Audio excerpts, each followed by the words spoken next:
240,000. Two epic military disasters and the Habsburg throne. The banquet scene it's one of my favorite scenes because the world opens up physically, the production opens up differently, and tonally, that to me is the roller coaster ride of the play. I think it's the hardest scene I've ever had to write because of everything that has to happen within it, because of the verbal demands that I've made of the character of Apis. Apis, as she's walking, will say, "Chin up, Slodge, and act like a royal." And that's what made it fun to write. Serbia.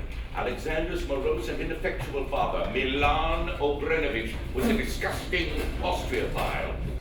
Amidst humiliations and rampant national shame, Austria miscegenates into the Austro-Hungarian Empire, a two-headed abomination with German leadership in the west, Hungarian in the east. Disgusting!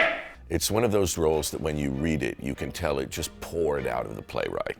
I don't think he struggled with Apis, but it has the flavor of something where he just heard this man in his head and it just poured onto the page. And once I found that speech, it was as if you put this kind of power source in the middle of a scene, and from there the scene grew, but it grew slowly. Mm-hmm. And I probably rewrote that scene about 7 times in as many days, and then have rewritten it countless times since. Now pick up the gun and shoot me. Where? Chest, neck, or head. Now pull out the gun and shoot me. Where? Chest, neck, or head. And then what? Then shoot the Duchess. Wait! I think it's about a 40-page scene, which for me is lengthy, and but it's very dense, and there's a lot that happens, and it takes you in a lot of different places emotionally. How long have trains been around? 100 years about. How do you know that? I read it. Where? In a book. Huh? What's the book say about trains 100 years ago? The train scene has always been in the play. It's just been in the play in different degrees of importance. And now it takes a sort of front and center place in the play in terms of the storytelling. How long would it take to walk to Sarajevo?